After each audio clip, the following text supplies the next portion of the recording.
Comienza tu cambio, un podcast de psicología, bienestar y salud emocional, por Juan Luis Ibáñez.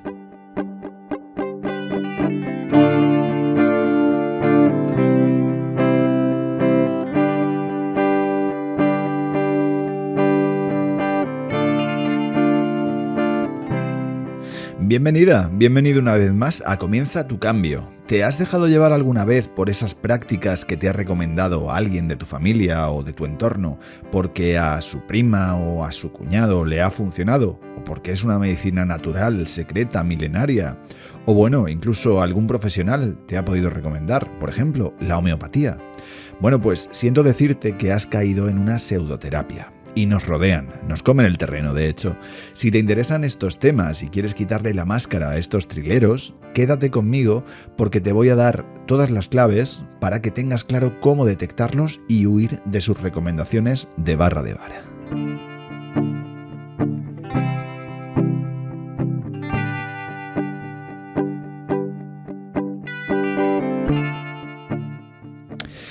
Casi nunca te lo recuerdo, por cierto, pero sabes que puedes seguirme en redes sociales, @Juan Luis Ibáñez Psicólogo, donde comparto bastante más contenido. Al final el podcast es un formato que requiere de mucho más tiempo y con el trabajo en consultas últimamente pues puedo sacar un mínimo. Así que en redes como Instagram me vas a tener bastante más presente.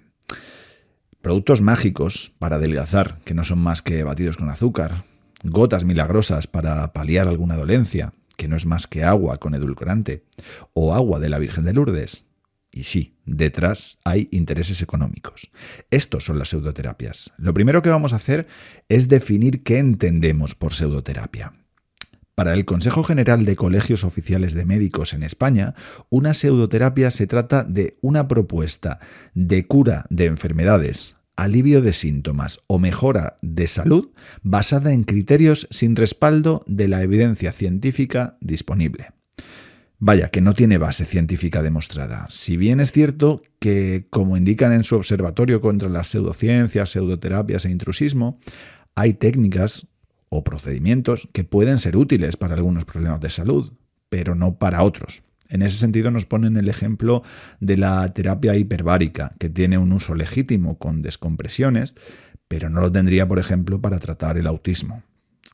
Según el Ministerio de Sanidad, junto al de Innovación y Ciencia, también emprendieron hace unos años la campaña Comprueba, que debería ser mucho más conocida, pero bueno, con esta iniciativa y con la ayuda del Instituto Carlos III, elaboraron de 2012 a 2018 un informe con las técnicas con pretendida finalidad sanitaria, y así las definen a las pseudoterapias. Son muchas las que aparecen en este informe como pseudoterapias, efectivamente, y hay otras que todavía las ponen en evaluación. Atendiendo al criterio del Colegio de Médicos, si todavía está en evaluación, significa que carecen de respaldo científico, así que tendrían que considerarse, al menos por el momento, como pseudoterapias. No se puede ofrecer algo como validado, eficaz y demás, cuando no tenemos una base sólida, basada en procedimientos científicos convencionales.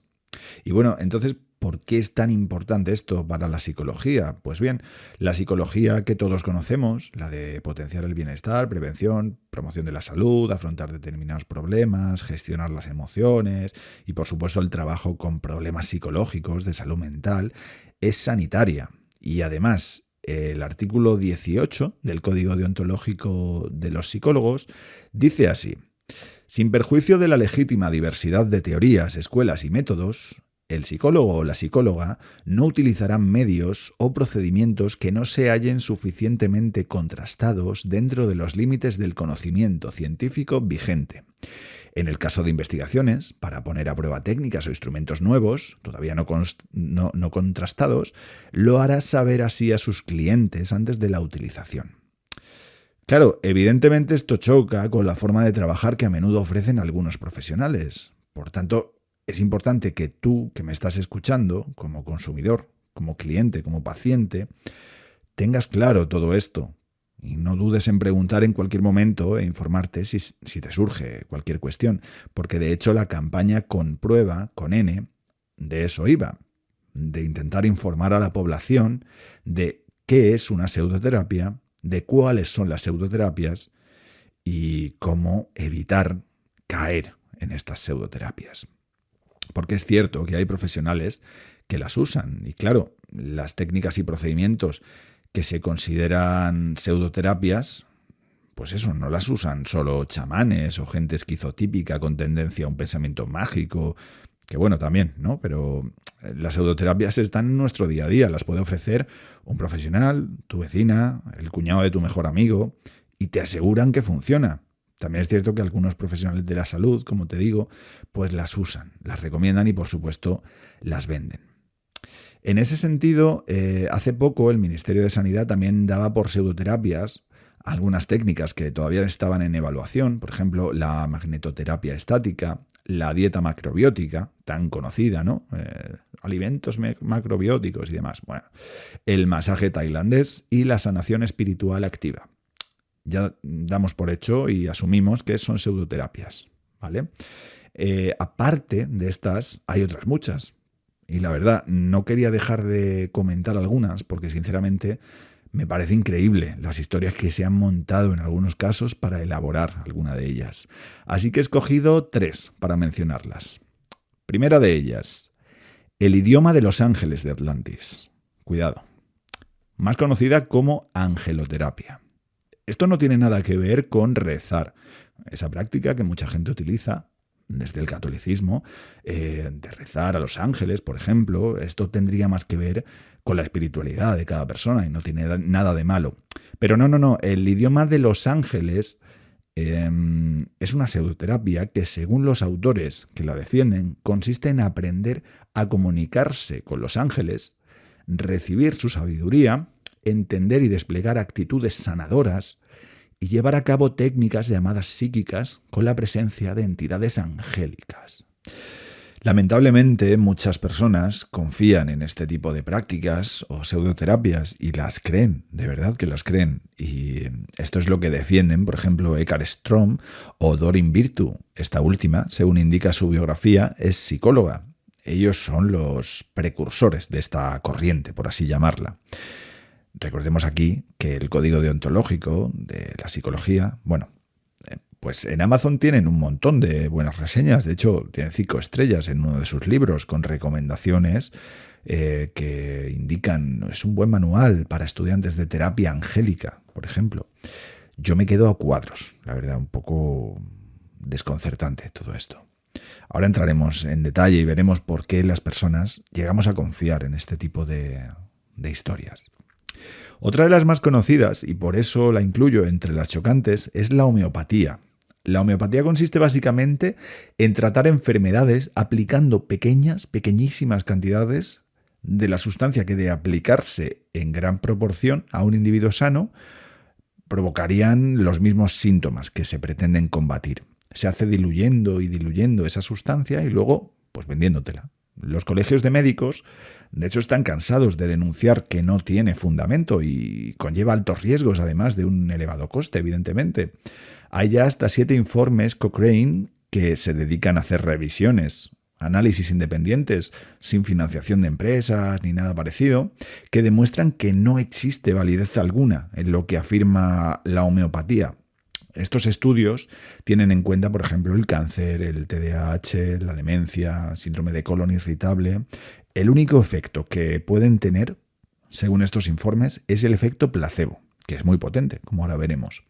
Pero luego la podemos encontrar, a la homeopatía, en entornos clínicos o incluso en la web de algunos colegios oficiales de médicos, como el de Tarragona, donde hay una sección para acupuntura, otro para homeopatía.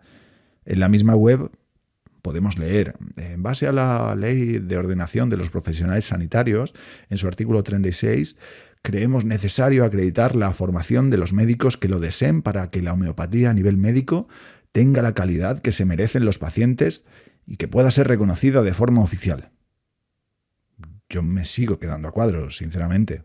Una de las funciones de esta sección, según la web, es poder llevar al Colegio de Médicos de Tarragona compañeros homeópatas con más años de experiencia para realizar seminarios de interés. Sin comentarios. Otra de las más chocantes, catalogada evidentemente de pseudoterapia, es la orinoterapia. Sí, es lo que estáis pensando. consiste en la aplicación o incluso ingestión de la orina humana con fines tanto medicinales como cosméticos. Recordemos, siglo XXI. Bueno, insisto, no hay evidencia científica. Por si alguien quiere probarlo, yo insisto previamente. Así que nada, vamos a entrar un poco en por qué la gente cree en ello, por qué creemos los humanos en este tipo de prácticas. La ciencia, con su metodología, de hecho es la única vía que nos asegura conocer fehacientemente el funcionamiento del mundo. Pero en realidad hay muchísimos motivos por los que las personas pues llegamos a creer en este tipo de procedimientos pseudocientíficos. Uno de los más importantes, al menos yo considero que es de los que más fuerza tienen, es la necesidad de encontrar un tratamiento, es decir, buscar una solución. Hay situaciones ante determinados problemas o enfermedades en las que la búsqueda de un porqué se convierte en una verdadera necesidad. Y sí, en ese momento, pues quizá no tenemos nada que perder, o al menos eso creemos.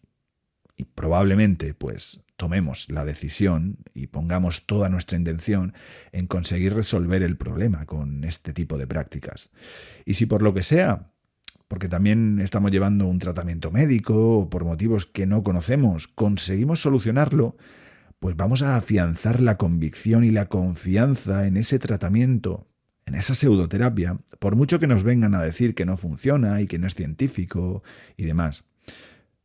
Pero otro de los motivos por los que se usan estas pseudoterapias es porque en realidad se presentan como científicas, es decir, tienen una pretendida finalidad sanitaria, sin ser así.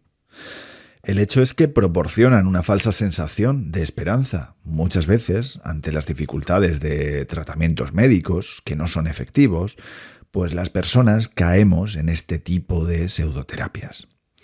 Otro de los motivos que abunda es esa creencia, esa percepción de la ciencia como la gran salvadora, pero al mismo tiempo con intereses privados. Hay algo ahí detrás que, no sé, habitualmente, pues, por ejemplo, se argumenta para defender este tipo de pseudoterapias que a la industria farmacéutica no le interesa que descubramos que hay un tratamiento alternativo para X enfermedad o para X dolencia, que la cura y todo esto. Lo vemos, por ejemplo, con el agua y limón. La veíamos hace unos años, que si te vuelve el cuerpo alcalino y que si eso combate el cáncer. Y argumentos como, claro, es que la quimioterapia es muy cara, no les interesa avanzar en la investigación. Pero yo en YouTube conozco un médico que dice que con agua y con limón y con... Bueno, auténticas barbaridades. Que si los laboratorios, las vacunas, Bill Gates, los intereses de la eugenesia, los chips que nos intentan poner para controlarnos. Bueno, pues todo esto no tiene ningún sentido. Un aspecto que influye bastante, bajo mi punto de vista, son los profesionales sanitarios, del tipo que sea, que recomiendan las pseudoterapias. Y aquí estaríamos hablando de la falacia ad verecundiam, o argumento ad verecundiam. Se toma la opinión de alguien que se considera, bueno, a pesar de incluso autodenominarse experto, como verdadera. El ejemplo perfecto lo tenemos ahora con la vacuna del coronavirus. Pues a mí un médico me ha dicho que todavía no se sabe si el virus existe, que esto de la vacuna es muy raro y que tal y que cual. Que aparezcan médicos, psicólogos, profesionales sanitarios del tipo que sea, que defiendan algo, no significa que lo que defienden es verdadero o es falso. De hecho, eso es labor, por suerte, de la comunidad científica, de las agencias, del medicamento, de los organismos públicos, no de alguien al que se le ocurre defender o defenestrar y echar por tierra el esfuerzo de muchas personas durante meses o años de investigación con un simple titular incendiario. Y otro punto muy común es el típico de «a mí me funcionó», o «a mi cuñado le funcionó», o «me ha dicho que su socio lo recomienda porque tal y porque cual». Esta es una de las más habituales, porque además viene dada por alguien en quien confiamos. Y siempre nos vamos a preguntar, bueno, ¿y qué tengo que perder, no? ¿Por qué no lo pruebo? Me lo ha recomendado fulanito, menganito. Pues evidentemente eso nos llevaría al siguiente de los puntos, al efecto placebo, uno de los más potentes. De hecho, adentrarse en un entorno relajante donde te dan atención o incluso alguna sustancia que te venden, sales del mar de Alborán o flores de los montes de Toledo, que a priori no tienen efecto alguno. Quizás sí tenga a largo plazo algún efecto secundario. No lo podemos saber porque de hecho eso no está ni estudiado, ni ha pasado control sanitario alguno, ni sabemos si tiene algún tipo de tóxico o que se ha cultivado en un vertedero o lo que sea. Pero que por mero efecto placebo, como te digo, pues vamos a obtener un resultado, entre comillas, favorable. Y por desgracia, esto se da mucho más de lo habitual, aunque no seamos conscientes de ello. Y evidentemente refuerza que lo recomendemos a otras personas. Así que estos son los puntos por los que las personas podemos llegar a creer y a utilizar este tipo de técnicas pseudocientíficas. Y le puede ocurrir a cualquiera. Es decir, el nivel educativo va a ayudar a cuestionarlo, pero no por haber estudiado una carrera vamos a tener o estar más protegidos frente a todo esto. De hecho, insisto, hay personas con formación científica y sanitaria que prueban este tipo de técnicas por todos esos motivos que te decía antes. Y de hecho, hay personas muy convencidas, absolutamente convencidas, conocedores de esa verdad absoluta, que te plantean lo que en lógica se conoce como argumento ad ignorantiam o falacia ad ignorantiam. A veces se utiliza para manipular o persuadir, o sencillamente se utiliza por desconocimiento. Esta falacia consiste en asumir que como no se ha comprobado que algo es falso, pues entonces se asume que es o puede ser verdadero. Por ejemplo, a mí a día de hoy nadie me ha demostrado que Batman o los unicornios no existan. Por tanto, pues yo asumo que existen. Lo vemos en el ejemplo de cualquiera de estas técnicas o sustancias. Por ejemplo, las flores de Bach. No, es que a mí me las recomendó mi tío, que además es muy experto en esto, tiene un máster de flores y sí, además que no se ha demostrado que no funcionen. A mí es que me funcionan. Es muy peligroso dejarse llevar por este tipo de falacias y creer que algo tiene utilidad cuando no hay ninguna prueba que lo confirme. Igual que la que te comentaba antes del argumento ad verecundiam sobre una autoridad o un experto. Tengámosla en cuenta. Así que sí, hay técnicas y estrategias que todavía están en evaluación y que requieren pues más investigación y que cuando la tengan podrán ser utilizadas con esa finalidad terapéutica. O también hay procedimientos incluso que se utilizan pero no con una finalidad terapéutica. Por ejemplo, el yoga como actividad de tiempo libre a nivel relajante para practicar actividad física, pues no tendría nada de malo. El problema viene cuando alguien te dice que para esa dolencia de espalda que tu fisio no te consigue mejorar, el yoga que hace su prima o su conocido te va a venir bien. Y que además te da unos masajes con unos aceites traídos directamente por ella de zarzauriel, que se los hace un tal Manuel. Y bueno, ahí sí tenemos ya ese yoga, esos masajes y esos aceites de zarzauriel sin ninguna evidencia científica y usados con una finalidad curativa. Por ejemplo, en el ámbito cognitivo-conductual, se utiliza a menudo la relajación muscular progresiva de Jacobson. Esta técnica la utilizamos a menudo, como te digo, en problemas relacionados con ansiedad y es recomendada para tratar, de hecho, trastornos de ansiedad por 3 guías clínicas, una revisión sistemática, un sumario de evidencia de up-to-date y un ensayo clínico aleatorio, junto a terapia cognitivo-conductual, evidentemente. Pero claro, este procedimiento no es igual que cualquier técnica de relajación de las que todavía pues, están en estudio. Y no es lo mismo utilizar la relajación muscular progresiva para trabajar ansiedad que utilizar una técnica de relajación sin respaldo empírico para tratar una patología muscular. Entonces hemos de tener cuidado con todas estas prácticas y de cómo se utilizan sobre todo. De hecho, también hay muchas prácticas al margen de la ley. No voy a entrar en ellas en este podcast. Por ejemplo, la modificación corporal agresiva que se ve muy a menudo, el coaching que se utiliza con finalidad terapéutica y sanitaria, santeros, chamanes, maestros tibetanos que te dejan el papelito en el parabrisas del coche, la medicina china tradicional, en fin, toda una serie de prácticas e historias que hemos de saber primero detectar. Por tanto, es fundamental saber que todas estas prácticas terapéuticas han de ser llevadas a cabo por profesionales sanitarios, al menos en España.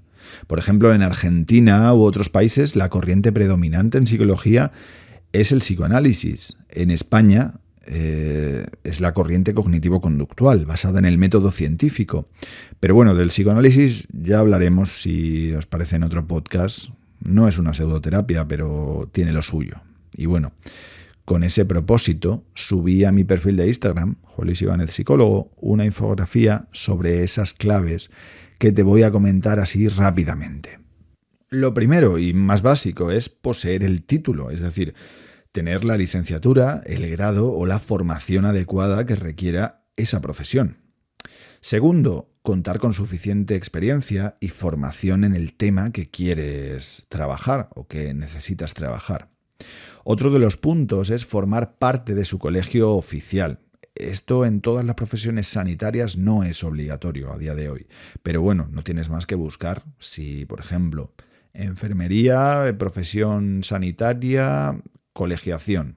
Ahí te puede indicar si es obligatoria o no es obligatoria. Por ejemplo, en nutrición y dietética, pues no es obligatoria a día de hoy. Otro de los puntos es la acreditación sanitaria del registro de centros y servicios sanitarios. Esto lo puedes comprobar simplemente poniendo en Google registro de centros y servicios sanitarios, te lleva a la página web y tú ahí buscas al profesional en la página web del Ministerio de Sanidad. Otro de los puntos clave es la orientación o especialización en lo que necesitas trabajar, evidentemente, como te decía antes. Otro es ofrecerte los medios adecuados para que tengas un servicio de calidad. Hay algunos servicios que necesitan unos medios más o menos elevados, así que ten en cuenta qué es lo que necesitas trabajar y si el profesional te está ofreciendo los medios. Otro de los puntos clave, yo lo veo básico, es basarse en el conocimiento científico, porque si no, ya tenemos aquí la pseudociencia. Pero sí que es cierto que a lo mejor algunos profesionales se basarán en el criterio científico, pero utilizarán, en algún caso, una de estas pseudoterapias. Y ahí es donde tenemos que poner especial atención.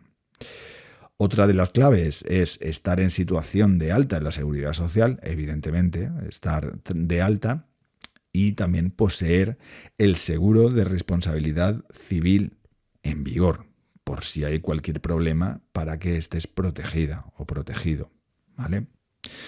Bueno, yo además de todas esas que te dejaba en Instagram hace unos días, también veo muy importantes, por ejemplo, el respeto a la Ley Oficial de Protección de Datos, a utilizar los canales adecuados, por ejemplo, los mensajes de Instagram o Facebook, no son los canales adecuados. Si lo son, el email y el teléfono de ese profesional para mantener esa privacidad adecuada. Y otra más, muy importante también, es que respete el código deontológico de su profesión y al resto de profesionales también, evidentemente.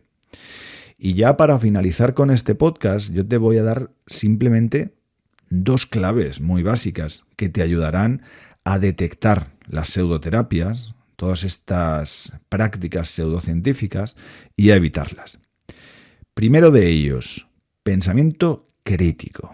Duda por naturaleza, cuestiona, razona. De verdad que es importantísimo y nos protege frente a este tipo de cuestiones, además de ser muy útil para la vida, para desenvolvernos. Yo esto ya a título personal, de verdad, le agradezco muchas cosas a mi etapa de la universidad y a los profesores y profesoras, pero especialmente, al margen del contenido y de sus clases magistrales y de todo esto, para mí es importantísimo ese espíritu crítico que me inculcaron durante esos años, a saber diferenciar entre lo objetivo y lo subjetivo.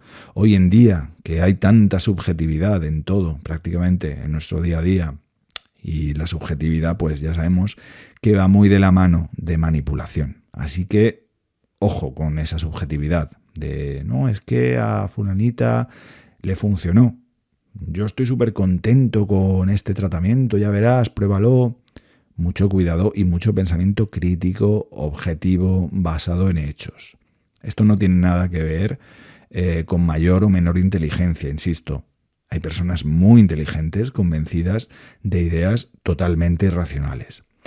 Y bueno, el segundo punto o la segunda clave consiste en que cuentes con información veraz y contrastada. Que no te dejes llevar por esas falacias que te comentaba antes, el argumento ad ignorantiam, ni tampoco argumento ad verecundiam.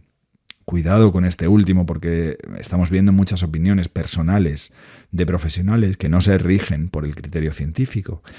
Así que básate en el criterio de expertos racionales o aprende a cuestionar la información. Y cuidado con Internet, cuidado con los blogs, con los posts de Facebook o los vídeos estos que circulan por ahí por los chats de WhatsApp y Telegram. Eso ya sabemos que no es una fuente de información veraz ni nada parecido.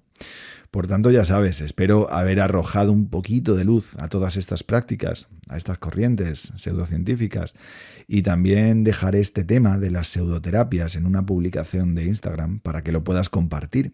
Y hay una buena lista, ¿eh? Bueno, ya sabes, pensamiento crítico siempre e información veraz, de calidad. Pronto más contenido y recuerda, sígueme en redes, suscríbete al canal de iVoox, de YouTube y esas cositas para estar al tanto. Gracias por estar ahí y hasta pronto.